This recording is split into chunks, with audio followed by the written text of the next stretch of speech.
اور تو کوئی ایسا فرق نہیں. آج نیتوں میں فساد آیا تو بگاڑ ہو گیا، اعمال میں فساد آیا، زمین اور زمان میں فساد آیا، ہمارے تمام معاملات میں آج فساد آ گیا. اور یہ وجہ ہے دین احمد صلی اللہ علیہ وسلم سے بغاوت. اللہ پاک نے کبھی بھی نافرمانی کرنے والوں کو معاف نہیں کیا. یہ صحابہ کرام کی جماعت ایک اور جنگ قادسیہ میں جا پہنچی. انہوں نے جا کر کے قلعے پہ حملہ کیا، اس کو فتح کر لیا. بڑا سونا ملا، بڑی چاندی ملی، ہیرے جواہرات ملے. ایک صحابی کو ایک ایسا ڈبہ ملا جس میں بہت اعلیٰ قسم کے قیمتی موتی بند تھے. اس نے جا کر کمانڈر کو دیا. وہ کہنے لگا سارا مال ایک طرف اور یہ پورا ڈبہ ایک طرف. تجھے پتا نہیں تھا اس میں کیا چیز بند ہے. صحابی کہنے لگا میں نے کھول کر دیکھا تھا. پوچھا کمانڈر نے تجھے اس کی قیمت معلوم ہے؟ صحابی کہنے لگا ہاں مجھے قیمت معلوم تھی. پھر یہ تم نے ڈبہ چھپایا کیوں نہیں؟ کہنے لگا کیسے چھپاؤں، مجھے قبر کا اندھیرا یاد ہے. کیسے چھپا لیتا؟ مجھے تو قبر کا اندھیرا یاد ہے. میں نے تو ایسی کوٹھڑی میں جانا ہے، نہ میرا عزیز ہوگا نہ میرا کوئی رشتے دار ہوگا، اکیلا میں ہوں گا. www.shahideislam.com دلوں میں کچھ گڑبڑ آ گئی. کسی نے دینار کچھ ادھر ادھر کر لیے، اور ایک مسلمان نے تو ایسا کیا کہ بلی ماری، اس کا پیٹ چاک کیا اور اس میں سونے چاندی اور جواہرات بھر کے اسے سی کر رسی میں باندھ کر یوں گھسیٹتا ہوا لے گیا کہ مردار کو باہر پھینک کے آؤں. اسی طرح سے کافی سارے لوگوں نے گڑبڑ کی. علماء لکھتے ہیں کہ جب یہ دولت بہانے سے ادھر ادھر کر کے جہاز پہ سوار ہو کر چلے تو غیب سے آواز آئی کہ بدجانتوں کو غرق کر دو. ایک بھی نہ بچا. خدا کے یہاں کسی کا لحاظ نہیں کہ یہ فلانا ہے اور یہ فلاں نہیں، وہ تو اعمال دیکھتا ہے. آج اعمال برباد ہو گئے جبھی تو بات بگڑ رہی ہے. اس لیے قرآن مجید نے صاف صاف طور پہ جانت کے لیے، امانت کے لیے لوگوں کو سمجھا دیا، بتا دیا کہ خبردار ہو جاؤ. ما کانا لبشر، کسی آدمی کو یہ چیز شایع نشان نہیں کہ وہ جس کو امانت دی جائے اس میں ذرہ برابر بھی خیانت کرے. حضور فرماتے ہیں امانت میں خیانت کرنے والوں کو قیامت کے دن میرا دیدار نہیں، میری شفاعت نہیں. اور لوگ اس وقت کھڑے ہو کر کے روئیں گے یا لیتنی لم اتخذ فلانا خلیلا. اے کاش ہم اللہ کے سوا، نبی کے سوا کسی کو اپنا نہ سمجھتے، دنیا کے پیچھے لگ کر یوں ہی برباد ہو گئے. اور فرمایا وَكَمْ أَهْلَكْنَا قَبْلَهُمْ مِنَ الْقُرُونِ مِنْ بَعْدِ نُوحٍ، میں نے کتنوں کو پہلے برباد کر دیا نوح علیہ السلام کے بعد بھی. جب لوگوں نے بدعمالی پھیلائی، بغاوت کی، دین سے، اسلام سے منہ موڑا، اللہ کے حکم کو ٹھکرایا، خداوند ذوالجلال نے ان کو ایسی سزائیں دی کہ بچانے والا کوئی نہیں. ارے کبھی تو لوگ ایسے تھے. حضرت اسماعیل ہیں، بزرگ ہیں، سب کہہ دو رحمت اللہ علیہ. ایک دیہاتی عربی اونٹنی پہ سوار ہو کر کے گزر رہا ہے. نورانی شکل دیکھ کر پوچھنے لگا اللہ والے تیرا کیا نام ہے؟ فرمانے لگے لوگ مجھے محمد اسماعیل کہتے ہیں. وہ دیہاتی کہنے لگا وہی اسماعیل جو بزرگ بڑا ولی ہے. فرمانے لگے ہاں وہی ہوں. اونٹنی سے نیچے اتر آیا اور قریب آ کر کے کہنے لگا اللہ واسطے مجھے خدا کا قرآن سنا. حضرت اسماعیل رحمت اللہ علیہ نے قرآن مجید سنایا وَفِي السَّمَاءِ رِزْقُكُمْ وَمَا تُوعَدُونَ. او لوگوں تمہارا رزق آسمانوں پہ ہے، زمین پہ نہیں، وہاں سے آتا ہے. کہنے لگا رزق آسمان پہ ہے کہ ہاں دیکھو قرآن کہہ رہا ہے کہ میں بھی بچے کھاتا پھروں پھر یہاں. اسی وقت اپنی اونٹنی کو ذبح کیا، ٹکڑے کیے اور لوگوں میں مفت بانٹ دیا، اور جو تلوار پاس تھی اسے توڑ کر پھینک دیا، اور یوں کہتا ہوا جنگل کی طرف نکل گیا۔ اللہ پاک نے سچ فرمایا، میرا یقین آ گیا۔ حضرت اسماعیل رحمت اللہ علیہ فرماتے ہیں کوئی 10 مہینے سال کے بعد میں حج کو گیا، میں اللہ کے گھر کا طواف کر رہا تھا، کسی نے پیچھے سے میرا کپڑا پکڑ کر کھینچ کر کہا اللہ والے اس دن جنگل میں قرآن سنایا تھا، آج دربار الہی میں سنا دے۔ وہ مجھے پکڑ کر مقام ابراہیم پہ لے گیا، میں وہاں بیٹھ گیا، پھر میں نے چند آیتیں وہی سنائی، اس کے بعد پڑھا فَوَرَبِّ السَّمَاءِ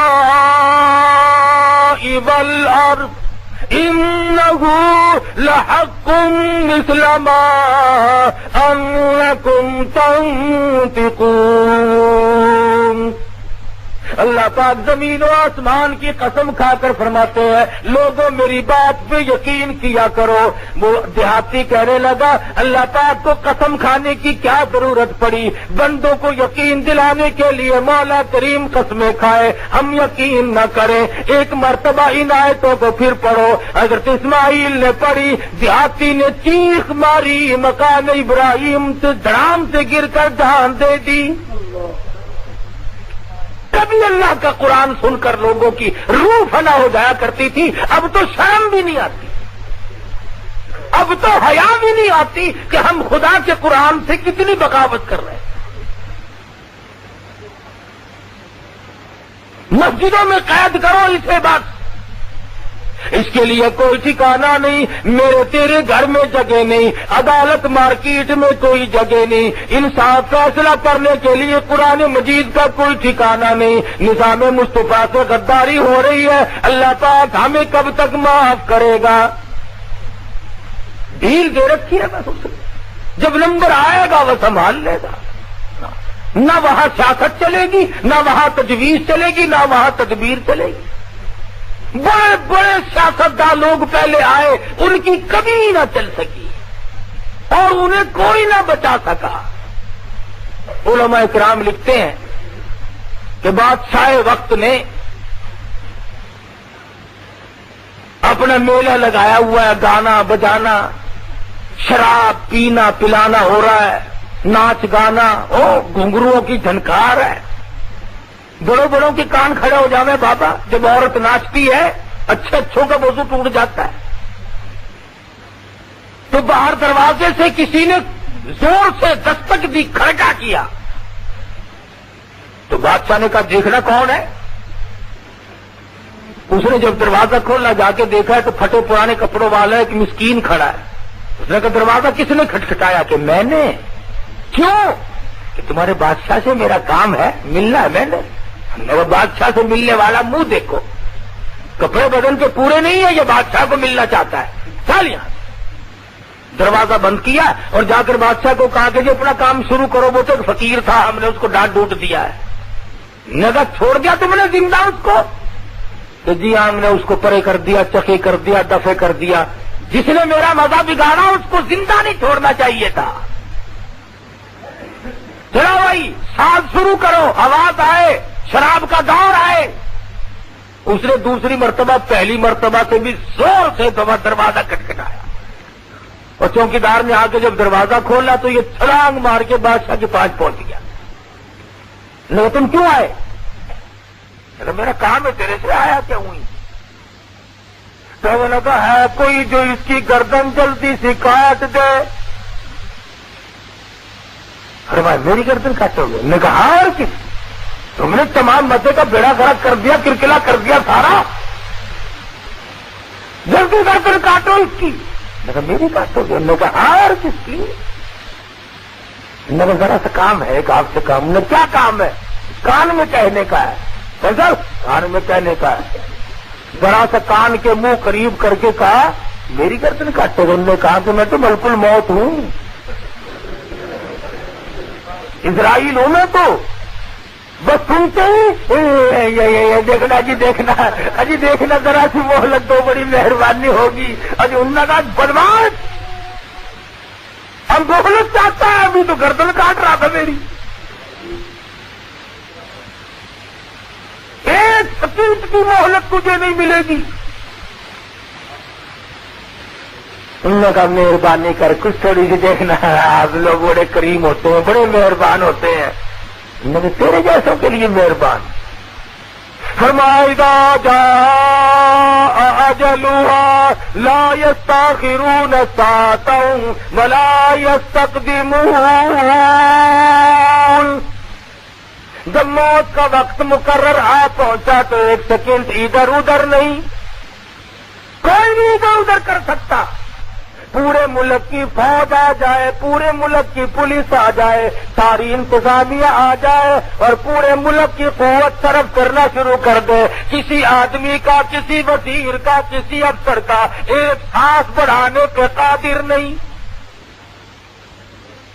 بڑھا سکتا کوئی بھی ایک سانس۔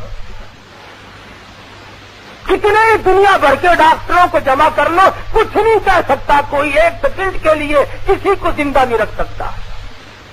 جب موت آنے والی ہے تو اس کے لیے صحابہ کرام نے بھی تیاری فرمائی، اور آج ہمارے ایسے حالات کیوں ہو گئے کہ ہمارا کسی طرح کا بھی پروگرام نہیں، کوئی منشور نہیں، بلکہ اندھیر کھاتے کی طرح سے جو دماغ میں آتا یوں ہی کرتے جاتے ہیں، چلتے جاتے ہیں۔ فرمایا یا ایھا الذین آمنوا اتقوا اللہ حق تقاتہ، ایمانداروں ڈرو اللہ سے جیسا کہ اس سے ڈرنے کا حق ہے۔ ہم لوگ وقت پہ نہیں ڈرتے، بے وقت ڈرے۔ ابھی یہ جو کارخانے لیے گئے نا، ان کو اگر کسی نے جا کر کے یوں بتایا نا کہ بھی 2.5% زکات دو، یہ مولوی کھانے کے لیے بس ہر وقت بہانے بناتے ہیں، زکات کا فلانا دماغ، بات نہیں سنتے تھے۔ اپنے کھڈے پہ تھڑے پہ بیٹھ بیٹھ کر علماء کو گالیاں بکتے تھے، قرآن مجید کے، اسلام کے نظام سے اعتراض کرتے تھے۔ اب سنا ہے منڈے پڑے ہیں پرسوں ترسوں کے، منڈے پڑے ہیں۔ ایک قانون آیا، تم نے کہا باہر ہو جاؤ۔ میں کہا جی کیا بات ہے؟ میں کہہ رہا ہوں باہر ہو جاؤ۔ بسم اللہ الرحمن الرحیم۔ زکات نہ دی، خیرات نہ دی، سگا بھتیجا بھوکا مرتا رہا، چھوٹا بھائی بھوکا مرتا رہا، تیرے بچے شہنشاہوں جیسے کپڑے پہنتے رہے اور تیرے سگے بھائی کے بچے فقیروں والے کپڑے پہنتے پھرے۔ کبھی شرم نہ آئی کہ یہ میرے بھائی کی اولاد ہے، یہ میرے باپ کی نسل ہے، یہ میری بہن ہے، یہ میری خالہ ہے، یہ میری پھوپھی ہے، یہ میرے ساس سسر ہے، یہ میرا سالہ ہے؟ کبھی سلوک کرنے کی کوشش نہیں۔ www.shahideislam.com تو اللہ میاں کا یہ تو نظام ہے، یا تو وہ 2.5% مانگتا ہے یا پھر وہ سارا ہی لے لیتا ہے۔ انہوں نے کہیں درا اللہ جھاڑیا کھڑا ہو کے، اور ابھی صرف اسی پہ بس نہیں، اور خدا جانے کس کس چیز کا نمبر ہے۔ ہمیں تو ڈر نہیں، ہم تو ہر وقت کہتے ہیں کہ ہمیں قومی ملکیت میں لے لو پھٹافٹ۔ ہمارا کیا جائے گا؟ باغ اپنا نہیں، جائیداد اپنی نہیں، کارخانہ اپنا نہیں، یہ پیٹ کا کارخانہ، روٹی تو دیں گے، ہے نا؟ ہمارا کیا بگڑے گا؟ باری سب کی آنی ہے، یاد رکھو یا سیدھے ہو جاؤ، کرو اسلام سے 30 برس اسلام سے غداری کی، نظام مصطفیٰ سے 30 سال تک غداری کی،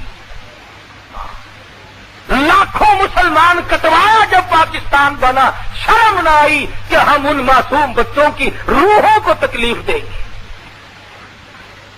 ہندوستان سے آنے والے لوگ جانتے ہیں، جب ہندو گنڈے حملہ کرتے تھے، سکھ بدماش جب حملہ کرتے تھے تو عزت والی عورتوں نے، سمجھدار بہنوں نے سونا نہ اٹھایا، چاندی نہ اٹھائی، مال و دولت نہ اٹھایا، گھر میں سے قرآن لیا اور گلے میں لٹکایا اور اپنے قریب کے کنویں میں چھلانگ لگا دی۔ کسی کافر کا ہاتھ اللہ کے قرآن پہ نہ آئے اور میری آبرو پہ نہ آئے۔ تم نے 30 برس تک ان بہنوں کا منہ چڑھایا۔ اب سوال یہ پیدا ہوگا کہ جی یہ جو لے رہے ہیں یہ ان کے پاس رہیں گے اللہ میاں کا نظام یہ ہے، اس نے ہر چھوٹی مچھی کے پیچھے بڑی مچھی لگا رکھی ہے،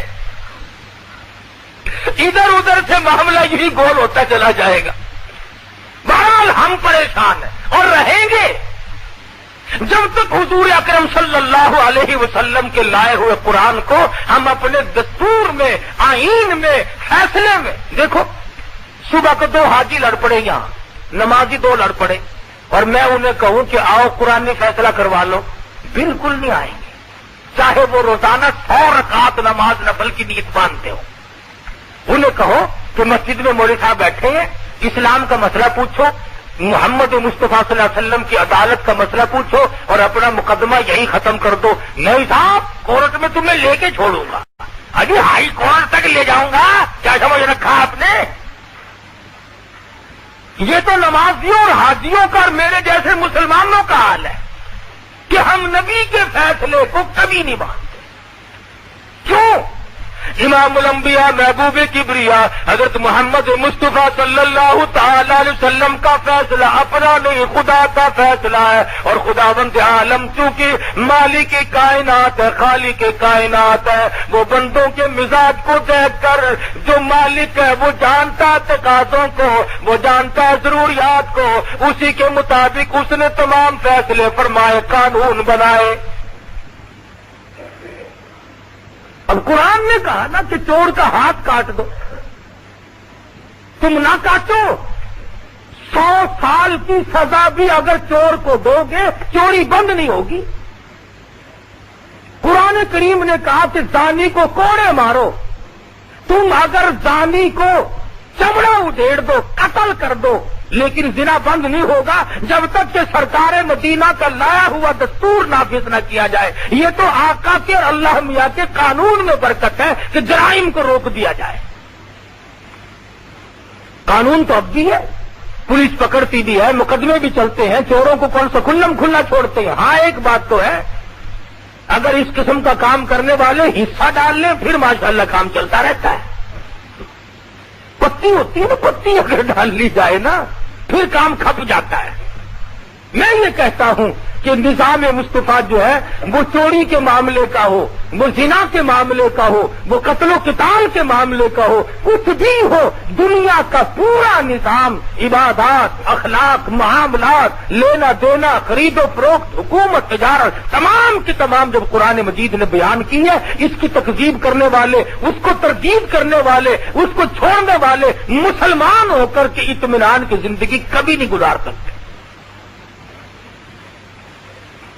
ہاں اگر اسلام اور ایمان کا انکار کر دیا جائے پھر اور بات ہے۔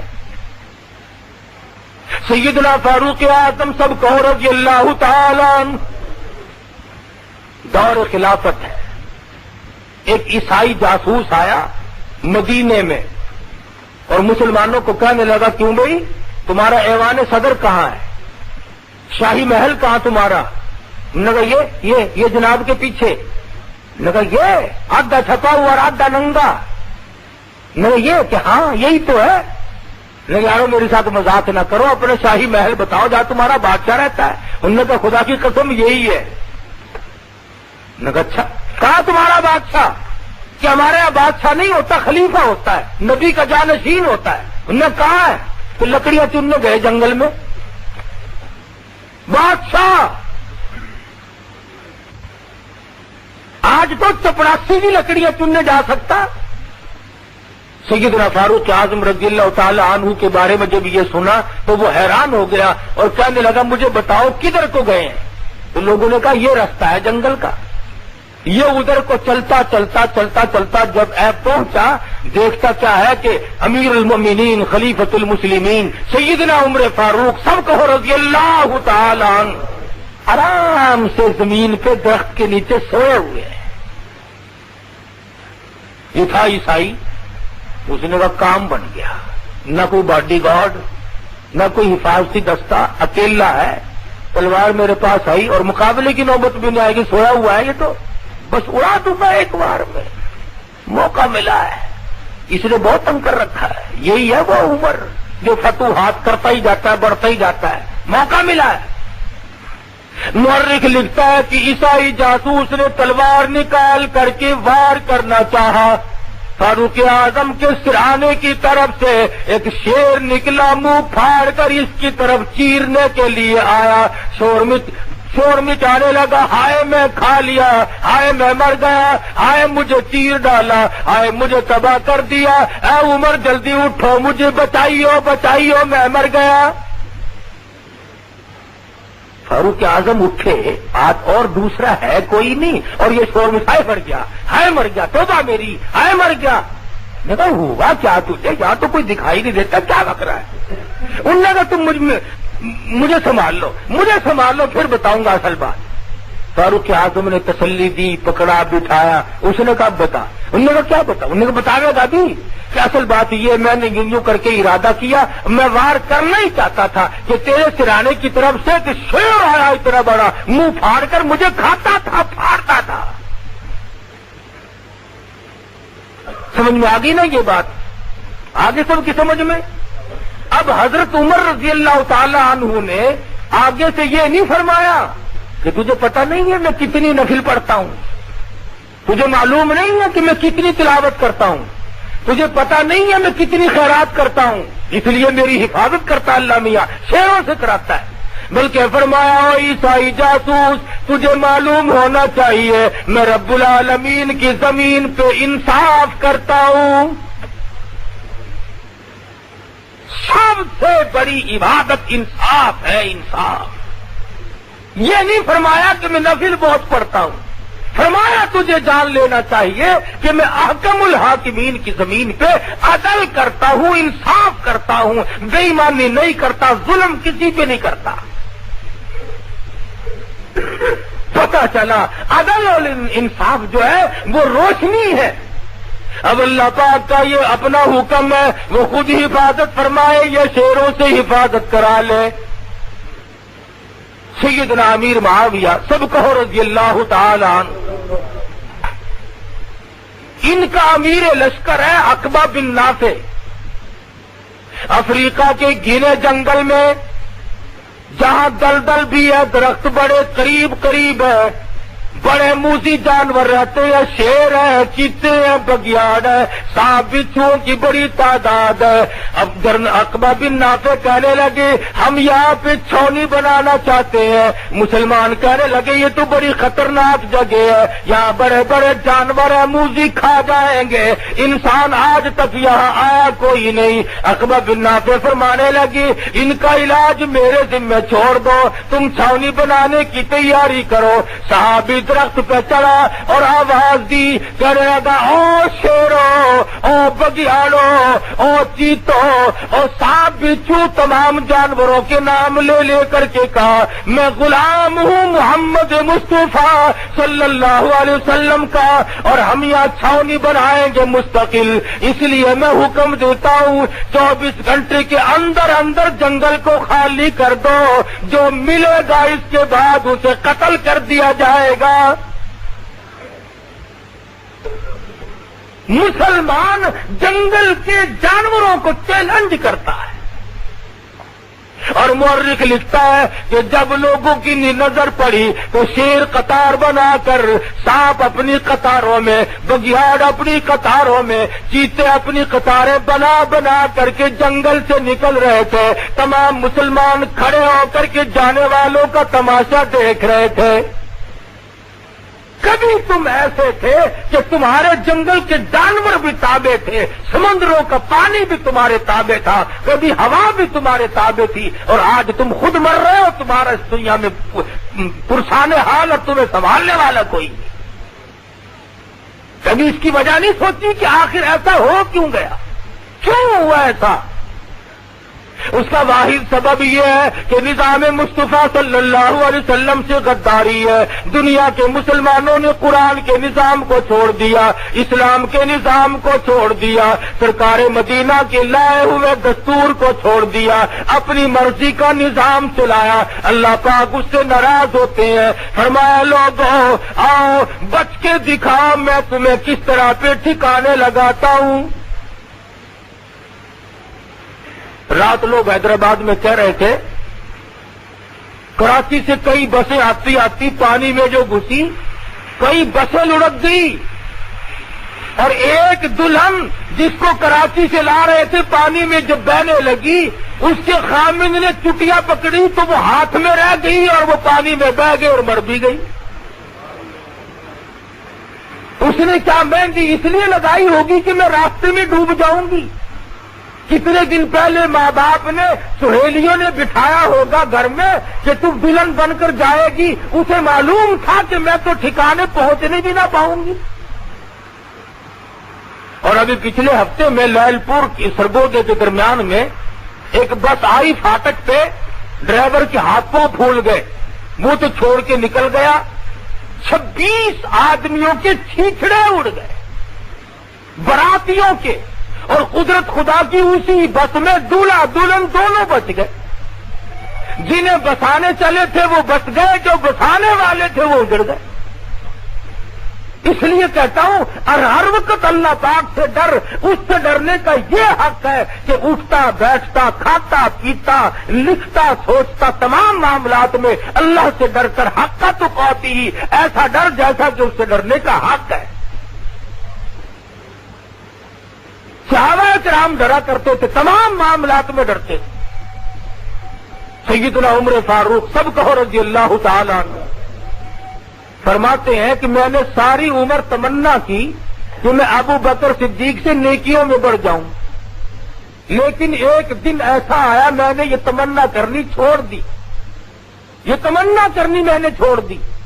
کون سا دن؟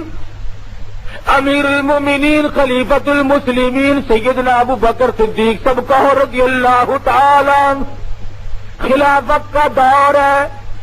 عمر فاروق فجر کی نماز کے بعد ایک بڑھیا محتاج کے دروازے پہ چلے گئے، آواز دی کرت اللہ میں پانی بھر کے لا دوں اور جو تیرا کام کاج جو مجھے بتا دے۔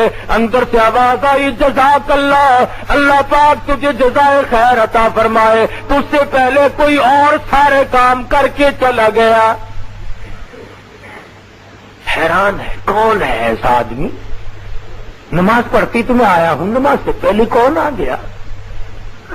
فاروق اعظم اگلے روز اذان کے بعد فجر کی نماز سے پہلے پہنچے، بوڑھی اماں برتن دے پانی بھر کے لا دوں، تیرا اور جو کاروبار ہے مجھے بتا دے میں کر کے جاؤں۔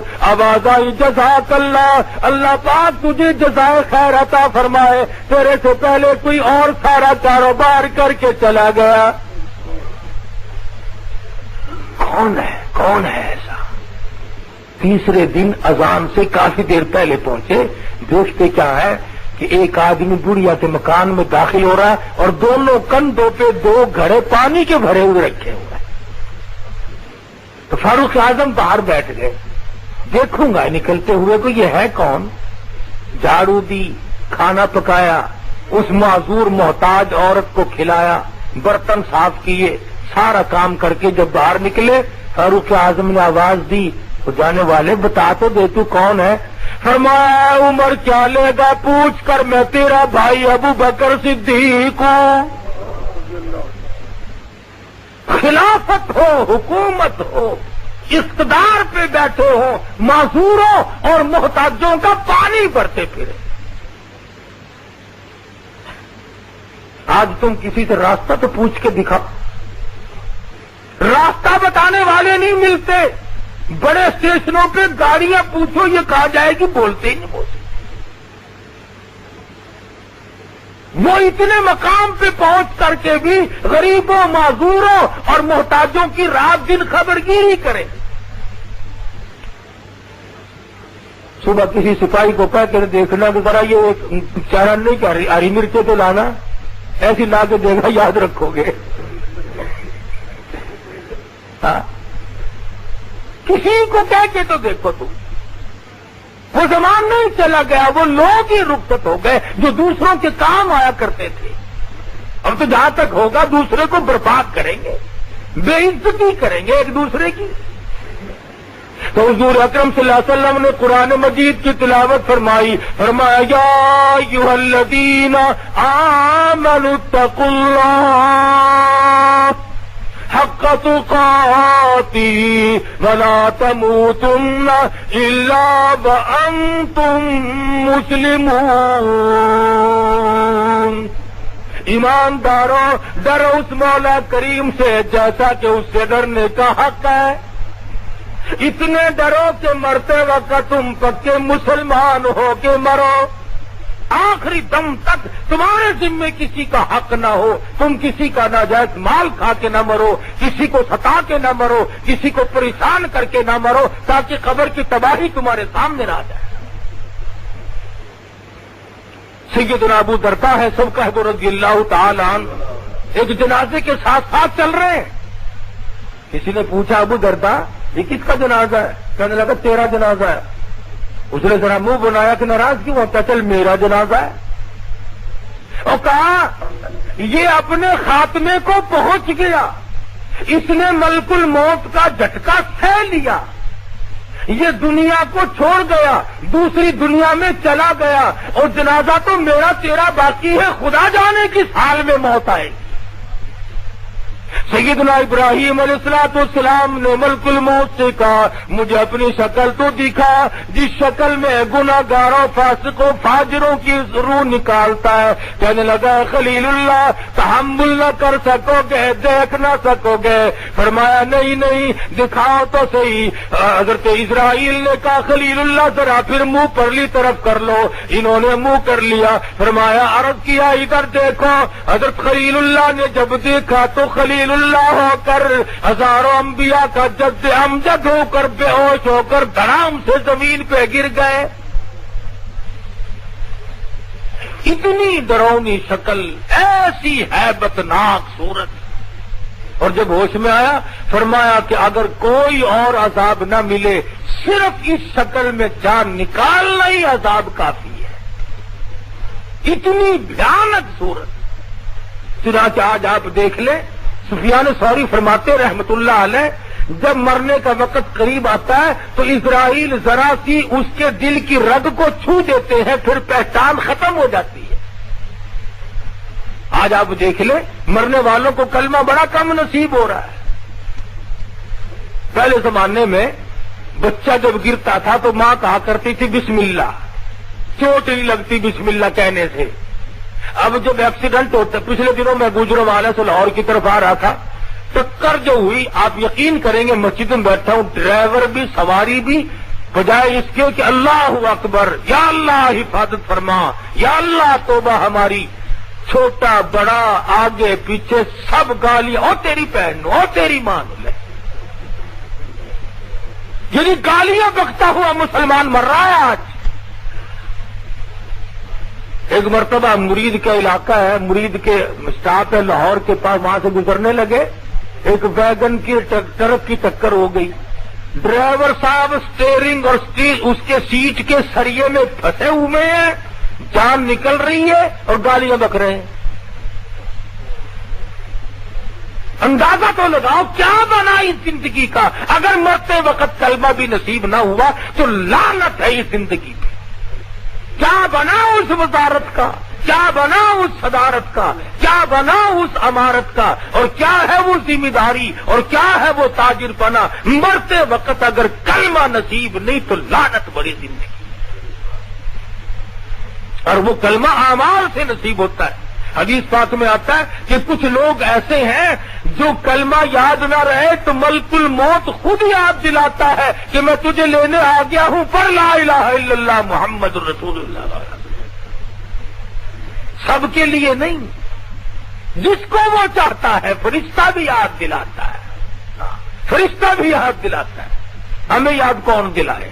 گھر والوں کو تو پڑ جاتی ہے، خدا جانے چابیاں کہاں رکھی ہیں، بینک کی چیک بک پتہ نہیں کس کے پاس ہے۔ صاحب میرے ساتھ تو بولنا چولنا کافی دنوں سے بند تھا، خدا جانے کہاں رکھا ہوگا، وہ مر رہا ہے انہیں فکر پڑ رہی ہے۔ دو گز کفن کے ٹکڑے کے سوا اور مزید کسی کو کوئی حصہ نہیں ملتا۔ اللہ والوں نے اپنی زندگیوں میں سب کچھ قربان کر دیا۔ حافظ سامن صاحب شہید سب کا تو رحمت اللہ علیہ، قطب عالم حضرت مولانا رشید احمد صاحب گنگوہی سب کہہ دو رحمت اللہ علیہ۔ اللہ اللہ، بعض بدنصیب ان اللہ والوں کے نام سے بھی چڑ ہے، جنہوں نے دین کا کام کیا ان سے چڑ، اور جو حلوہ کھا کر ڈکارے مارتے پھرے ان سے راضی۔ ہاں دیکھو نا کیسا وقت آیا۔ حافظ صاحب سامنے آئے اور مسکرا کر کے کہنے لگے حضرت جی آج تو میرا جی چاہتا ہے۔ فرمایا کائے کو؟ کہنے لگے بس آج تو بڑا ہی جی چاہتا ہے۔ پوچھا کس چیز کو؟ تیسری مرتبہ کہا آج تو میرا جی چاہتا ہے گنگوئی تیری گود ہو میرا سر ہو، اور سورت یاسین کی تلاوت اور میرا آخری وقت ہو، میرا سینہ ہو اور کافر کی گولی ہو۔ تمنا ہے میری، آرزو ہے میری۔ نئے کپڑے پہنے ہوئے ہیں، خوشبو لگائی ہوئی ہے، السلام علیکم السلام علیکم سب سے سلام کرتے پھر رہے۔ کچھ دیر کے بعد شاملی کا میدان گرم ہوا، انگریز کے ہاتھوں گولی لگی، حافظ ضامن صاحب کا سر تھا، گنگوہی کی گود تھی، سورت یاسین کی تلاوت ہو رہی تھی اور دنیا سے رخصت ہو رہے تھے۔ تو آج ہماری تو یہ تمنا ہے بھی نہیں کہ قرآن سنتے قرآن پڑھتے موت آئے، بڑا مشکل معاملہ۔ شیخ العربی والعجم حضرت مولانا سید حسین احمد صاحب مدنی سب کہہ دو رحمت اللہ علیہ، بڑے اونچے مقدر والے بزرگ، 31 حج اللہ نے نصیب فرمائے۔ اور یہ جو مولانا کو گالیاں دیا کرتے تھے نا لوگ، جو دے رہے ہیں نمبر وار سب کو پتہ لگ رہا ہے۔ ہائے اللہ نے کتنا اونچا نصیبہ بنایا کہ روز اقدس کی جالیوں کی چھاؤں میں بیٹھ کر 18 برس تک حدیث پڑھائی، 18 سال تک۔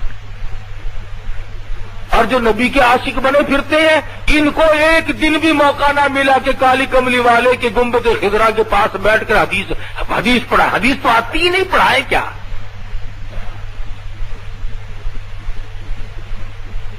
اور اس قدر جرأت تھی اس اللہ والے میں کہ کیا عرض کروں، کیا بتلاؤں۔ ذوق تھا، شوق تھا۔ حضرت شیخ الہند رحمت اللہ علیہ انگریز کی فوج میں مسلمان بھرتی ہوتے تھے اور ترکستان پہ حملہ کرتا تھا انگریز، تو علماء اللہ والوں نے دستخط کرنے سے انکار کر دیا کہ یہ مسلمانوں کو مسلمانوں کے ہاتھوں سے انگریز مرواتا ہے، لہذا اس کی فوج میں بھرتی نہیں ہونا چاہیے۔ تو میرے جیسے جو تھے ملا ملانے، انہوں نے دستخط کیے، خوب پیسے لیے۔ شیخ الہند کی باری آئی، فرمایا ہرگز نہیں، اس فتوے پہ دستخط نہیں کیے جا سکتے۔ چنانچہ شیخ الہند رحمت اللہ علیہ کو جیل جانا پڑا، کالے پانی میں زندگی گزارنی پڑی، 36 سیر مکئی کھڑے کھڑے پیستے۔ بتانا یہ چاہتا تھا کہ جس وقت حضرت شیخ الہند رحمت اللہ علیہ کی وفات ہوئی اور غسل دینے لگے تو کہیں کہیں کالا کالا نشان تھا، کہیں کہیں۔ تو حضرت مدنی رحمت اللہ علیہ سے لوگوں نے اسرار سے پوچھا کہ یہ کیسے نشانات ہیں؟ فرمایا جہاں کھڑے ہو کر چکی چلایا کرتے تھے، دائیں بھی بائیں بھی اوپر بھی نیچے بھی خاردار نوکدار تار لگے ہوئے تھے، جھکنے نہ پائے، سیدھے نہ ہونے پائے، چکی بھی چلاتے تھے، کبھی کبھی بے ہوش ہو کر گر پڑتے تھے، یہ سب نوکیں چبھ جاتی تھی۔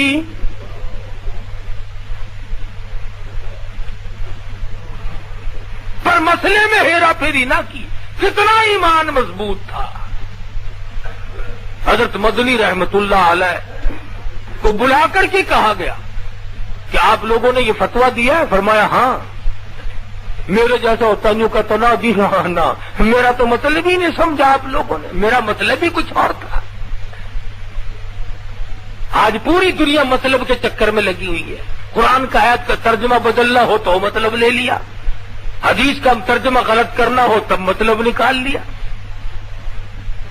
افسر کہنے لگا معلوم ہے اس کی سزا کیا ہے؟ فرمایا سزا دینا تمہارا کام ہے، جیل نہ بھگتنا میرا کام ہے۔ کہا اس کی سزا تو موت ہے۔ اللہ والے نے بغل میں سے لٹا نکال کر میز پہ رکھ دیا، فرمایا الحمدللہ میں دیوبند سے کفن ساتھ لے کے آیا ہوں، میں نے تیاری کر کے آیا ہوں۔ کیوں؟ اس لیے کہ لیے پھرتی ہے بلبل چونچ میں گل لیے پھرتی ہے بلبل چونچ میں گل اور ڈھونڈتی ہے شہید ناز کی تربت کہاں ہے. میں تو تلاش کرتا پھرتا ہوں کب وہ وقت آئے اللہ کی راہ میں مجھے شہید کیا جائے. اللہ والے تو اللہ ہی کے نام پہ مرنا چاہتے ہیں. یہ ہم دنیا دار لوگ جو ہیں ہم یہ چاہتے ہیں کہ صاحب جب موت آئے تو ہم روپیہ گن رہے ہوں اور موت آ رہی ہو. موت آئے تو ہم کسی کی بہو بیٹی کی آبرو اتار رہے ہوں اور ہماری موت آئے. تو فرمایا اتقوا اللہ حق تقاتہ ولا تموتن الا وانتم مسلمون. ڈرو اس پروردگار سے جیسا کہ ڈرنے کا اس سے حق ہے. اتنے ڈرو کہ موت آ جائے اور تم فرما بردار ہو کر کے دنیا سے رخصت ہو رہے ہو. حدیث میں ہے فرمایا نبی کریم صلی اللہ تعالی علیہ وسلم نے کہ روزانہ صبح کو جب سورج نکلتا ہے تو وہ اعلان کرتا ہے کہ او مسلمان بندے میں آج جو دن نکلا ہوں تیری عمر میں پھر یہ دن کبھی نہیں نکلے گا. کچھ نیکی کما لے, کچھ کر لے اگر کچھ کرنا ہے, ورنہ یہ دن نہیں پھر آئے گا. تو عمر بیت رہی ہے 60, 50, 70, 80, 40 سال کی عمریں ہم لوگوں کی ہو گئی ہیں, لیکن اب تک ہمیں خوف خدا نصیب نہیں ہوا. اب تک ہم نے یہ کبھی نہیں سوچا کہ وہ اندھیری کوٹڑی, وہ پلس رات کی راہ, وہ میدان محشر کی تباہی اور وہ قیامت کا خوفناک منظر کس طرح پہ ہم لوگ بھگتے ہیں. سوچتے ہی نہیں. نہ امیر سوچے, نہ غریب سوچے, نہ ذمہ دار سوچے, نہ تاجر سوچے, نہ وزیر سوچتے ہیں, نہ سفیر سوچتے ہیں. سارا رڑم پڑم معاملہ ہوا ہے بس. تو آخر کار زندگی بنے گی کیسے؟ فرمایا واعتصموا بحبل اللہ جمیعا ولا تفرقوا واذکروا نعمت اللہ. اللہ کے دین کی رسی کو اکٹھے ہو کر مضبوطی کے ساتھ پکڑ لو, ایک راستے پہ قائم رہو, ایک نبی کے امتی ہو. اب کچھ لوگوں کو جب تک وہ گالیاں نہ دے دے اس وقت تک مزہ نہیں آتا. بتاؤ اکٹھے کیسے ہوں؟ جب تک وہ اللہ والوں کو گالیاں نہ بکے اس وقت تک ان کا ایمان ٹھنڈا نہیں ہوتا, نہ دل ٹھنڈا ہوتا ہے. اور بعض بد نصیب تو مدنی کریم صلی اللہ علیہ وسلم کے جانثار, نبوت کے چشم دید گواہ, قرآن کے اترنے کے گواہ, حضور کے جانثار, حضور کے پیٹ پہ بندھے ہوئے پتھر کو کھلوانے والے صحابہ کرام کو بھی بکواس کر دیتے ہیں. اللہ پاک حضور اکرم صلی اللہ علیہ وسلم کے صحابہ کرام سے بڑا راضی ہے. کیوں؟ اس لیے کہ صحابی خود نہیں بنتے, اللہ پاک جس کو صحابی بناتا وہ بنتا ہے. فرمایا میرے نبی کے صحابہ میں اور تم میں اتنا بڑا فرق ہے, تم میری راہ میں احد پہاڑ سونے کا برابر خرچ کرو, احد پہاڑ جتنا سونا خرچ کرو, اور میرے نبی کا جانثار صحابی 2 مٹھی جاؤ میری راہ میں صدقہ کرے. حضور نے فرمایا خدا کی قسم اللہ کے نزدیک 2 مٹھی کی جاؤ کی زیادہ قیمت ہے. اندازہ لگاؤ کہاں احد پہاڑ سونے کا اور کہاں 2 مٹھی جاؤ. حضور فرماتے ہیں 2 مٹھی جاؤ کی زیادہ قیمت ہے, تمہارے احد پہاڑ سونے کے برابر. تو یہ صحابہ کی امتیازی شان ہے. 1,29,000 صحابہ کرام ہے, سب کی غلامی کرو. الحمدللہ میں صدیق کا بھی غلام ہوں, علی مرتضیٰ کا بھی غلام ہوں, فاروق اعظم کا بھی غلام, عثمان غنی کا بھی غلام, تمام صحابہ کرام کے غلام, اہل بیت کے بھی ہم غلام. بدقسمتی سے بعض لوگ اپنی منمانی کر کے ان لوگوں کو جو نبی کے دائیں بائیں سوئے ہوئے الٹ پلٹ بکتے رہتے ہیں اور بڑے خوش ہوتے ہیں, ہاں ہم نے بڑے وجہ کیے ہیں, صدیق اکبر کو گالیاں دے دی. اور نالائقو باز آؤ, حضور اکرم صلی اللہ علیہ وسلم کے دائیں بائیں سونے والے کبھی غلط کار نہیں ہو سکتے. جنت البقیع میں 10,000 سے زیادہ حضور کے جرنیل سوئے ہوئے ہیں. جنت المعلا میں کتنے پیغمبر خدا صلی اللہ علیہ وسلم کے صحابہ سوئے ہوئے ہیں. تو نہ معلوم میرا آپ کا کس کس کا وقت نزدیک ہے. حدیث میں فرمایا نبی کریم صلی اللہ علیہ وسلم نے بسا اوقات ایسا ہوتا ہے کہ وہ دلہا بن کے شادی کرنے کے لیے چلا ہے، حالانکہ اس کا نام مردوں کی فہرست میں آ چکا ہوتا ہے. شب برات کی جو رات ہے، اس رات میں پورے سال مرنے والوں کی فہرست فرشتوں کی آواز جلا دینے والا تھا، برباد کر دینے والا تھا. اس لیے اپنے اندر اللہ سے ڈر پیدا کرو، خوف اپنے دلوں پہ مسلط کرو، قبر کا اندھیرا یاد کرو، قیامت کا خوفناک منظر یاد کرو. اللہ پاک مجھے اور آپ کو سچا مسلمان پکا دیندار بنائے.